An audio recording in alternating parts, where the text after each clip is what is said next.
Ich bin Carsten und auf meinem Kanal seht ihr die gesunde Zubereitung und Ableitung leckerer Gerichte und heute zum Thema Mittelmeerküche und Herzgesundheit.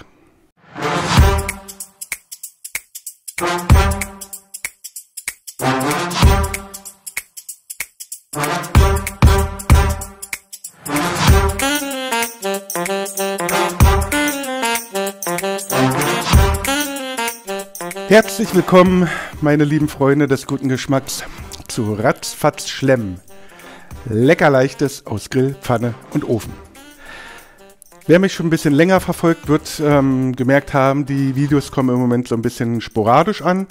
Hat einfach den Hintergrund, ich bin ja in meinem Hauptjob einfach sehr eingespannt zurzeit und mir fehlt schlicht und einfach die Zeit, regelmäßig die Videos zu produzieren. Ich gelobe Besserung, aber da ihr ja alle abonniert habt und hoffentlich auch die Glocke gedrückt habt, wird euch keins meiner neuen Videos abhanden kommen und ihr werdet auf dem Laufenden bleiben. Und bevor wir jetzt anfangen, möchte ich euch sagen, dass ich mich über einen Daumen hoch jedes Mal freue. Und wer noch nicht abonniert hat, jetzt könnt ihr das nachholen. Wie im Vorspann schon angekündigt, heute geht es um die Mittelmeerküche und um die Herzgesundheit. Ein typisches griechisches, aber auch türkisches Gericht oder Vorspeise sind gefüllte Weinblätter und die mache ich heute. Und zwar brauchen wir dafür Reis, 100 Gramm Reis, traditionell nur ein weißer Reis. Ich werde es heute aber mit einem Wildreis probieren, 50 Gramm Wildreis, 50 Gramm weißen Reis. Dazu sage ich später noch was. Wir brauchen natürlich Salz und Pfeffer, ist klar. Wir brauchen eine kleine Zwiebel, eine kleine Knoblauchzehe oder eine, ja, wenn sie ein bisschen größer ist, eine halbe vielleicht. Wir brauchen 100 Gramm Hackfleisch, das ist gemischtes Bio-Hack vom Schwein und Rind. Wir brauchen eine Fleischtomate und da habe ich hier eine Sorte gefunden, die haben mich weggeballert, die sind so lecker. Und zwar heißen die Adora. Das ist eine Fleischtomate, die sind leicht süßlich, die sind echt super lecker. Wir brauchen Petersilie, wir brauchen eine Zitrone, wir brauchen noch ein bisschen Gemüsefond und wir brauchen natürlich Weinblätter. Die gibt es in so einem Glas, zumindest die kleineren Gebinde, kleineren Abpackungen. Die sind in Salzlake eingelegt und die müssen wir uns jetzt auseinander fusseln und dazu haben wir gleich die erste Challenge. Ein bisschen was zu dem Reis. Und zwar standardmäßig werden Weinblätter mit dem weißen Reis gemacht. Das ist hier so ein Parboiled Langkornreis, also 100 Gramm für diese Portion. Es werden 12 Weinblätter. Der hat verschiedene Funktionen, der soll so ein bisschen Saftigkeit bringen und dadurch, dass der im Weinblatt später erst aufquillt, weil das wird zusammen gekocht, werden die Weinblätter dann auch ein bisschen praller und einfach interessanter. Das funktioniert mit dem Wildreis nicht so, der ist allerdings deutlich gesünder. Und der hat eine Nussnote, die geschmacklich einfach auch sehr, sehr geil dazu passt. Birgt aber so ein paar Herausforderungen. Und zwar braucht der wesentlich länger zum Kochen.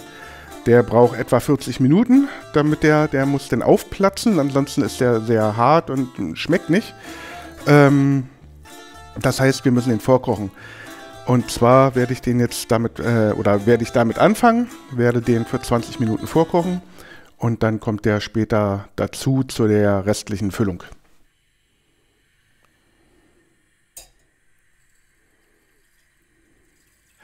Und nicht vergessen, den Wildreis regelmäßig umzurühren, damit er nicht anbrennt. Neben dem Reis brauchen wir auch noch das Hackfleisch. Und dazu werde ich die Zwiebel fein würfeln, den Knoblauch hacken, beides so ein bisschen anschwitzen und das Hackfleisch dann scharf anbraten, krümelig anbraten und zur Seite stellen zum Abkühlen. Und ja, das wird dann insgesamt unsere Füllung.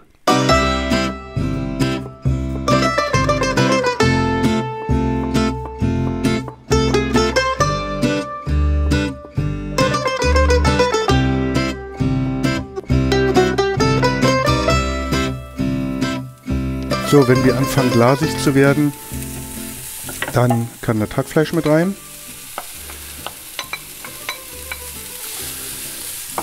Und ja, bröckelig quasi anbraten. Das Hackfleisch kann dann mit Salz und Pfeffer gewürzt werden und Pfeffer darf ruhig ein bisschen mehr sein. So, das letzte, was zur Füllung gehört, ist die Petersilie. Die drehen wir uns hier so ein bisschen zusammen und hacken die nicht ganz so fein, also nicht pulverisieren, aber schon so, dass man hier keine groben Blätter im Mund hat.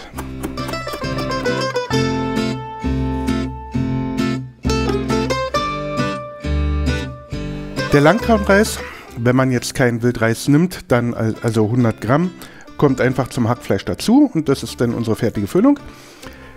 Diesmal also nur 50 Gramm und wenn der Wildreis fertig vorgekocht ist sozusagen, kommt der dann auch noch dazu, sodass wir dann auf 100 Gramm Reis kommen.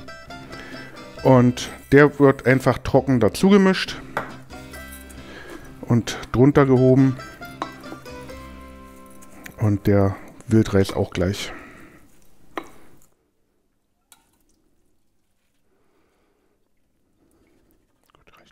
Was für meine ungeduldigen Finger die größte Herausforderung bei diesem Gericht sind, ist für euch vielleicht nicht ganz so schlimm. Und zwar diese Weinblätter. Die sind in so einer Rolle verpackt. Und die müssen in Salzlake, die müssen erstmal gespült werden.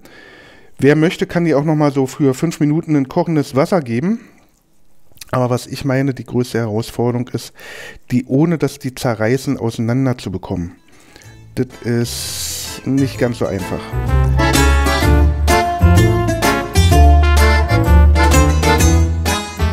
Die andere Schüssel wurde doch ein bisschen klein. Jetzt habe ich das umgefüllt in die größere hier. Und vermische alles nochmal miteinander. Der Wildreis, der weiße Reis, die Tomate, Petersilie und das Hackfleisch mit Zwiebeln und Knoblauch. Und wenn wir die Weinblätter jetzt auslegen, dann können wir die auch füllen. So, die gewässerten Weinblätter, die legen wir uns jetzt aus und nehmen von unserer Füllung einen Esslöffel voll. Schlagen das Weinblatt dann ein, ähnlich wie bei so einer Kohlroulade.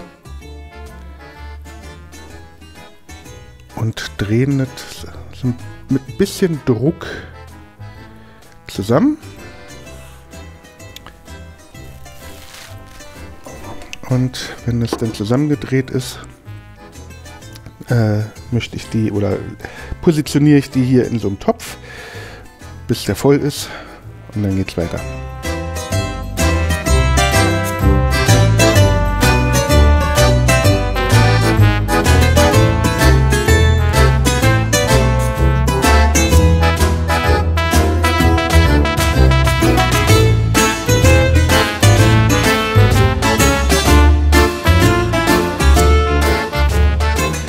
Die fertig gerollten Weinblätter werden jetzt mit Gemüsefond angegossen. Wer möchte, kann auch normales Wasser, reines Wasser nehmen. Und zwar so, dass die ja leicht unter Wasser sind oder zumindest genug Flüssigkeit drin ist. Bei mir ist jetzt hier so ein 400 Milliliter Glas Gemüsefond draufgegangen. Das wird jetzt zum Kochen gebracht.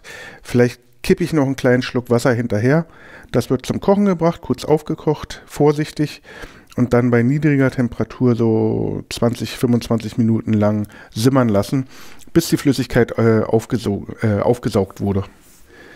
Das passiert alles mit geschlossenem Deckel und bei wem die Weinblätter hochkommen in der Flüssigkeit, der legt sich einfach einen Deckel noch da rein, der dafür sorgt, dass die unten bleiben.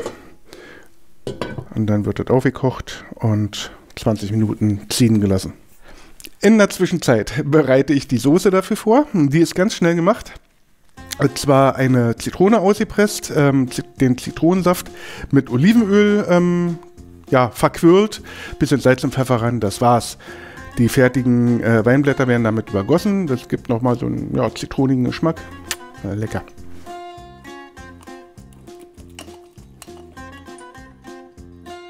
so einen Milchaufschäumer.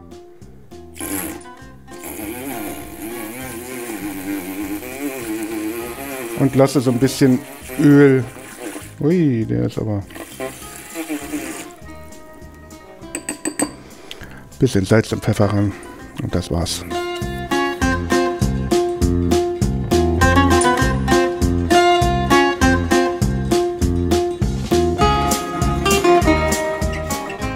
Ja, und ich darf wieder testen. Und ich freue mich drauf. Ich mag sehr gerne Weinblätter gefüllt. Boah.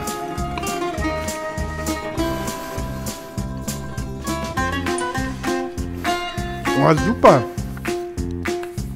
Echt lecker. Durch diese Sahne. Durch dieses Zitronen-Olivenöl-Dressing, was da drin noch drüber gegeben wurde. Mega. Echt super lecker. Und pro gefüllten Weinblatt sind wir heute bei 1,5 Dings da. Ich hoffe, euch hat das Video gefallen. Ich hoffe, ihr kocht das vielleicht mal nach. Schreibt mir doch in die Kommentare, wenn ihr irgendwie andere Füllungen kennt, die euch auch sehr gut schmecken. Und ansonsten hoffe ich, wir sehen uns vielleicht nicht nächste Woche wieder, aber es kommen wieder regelmäßigere Videos, ich verspreche. Und ja, ich hoffe, wir sehen uns wieder. Bleibt gesund, euer Carsten. Ciao.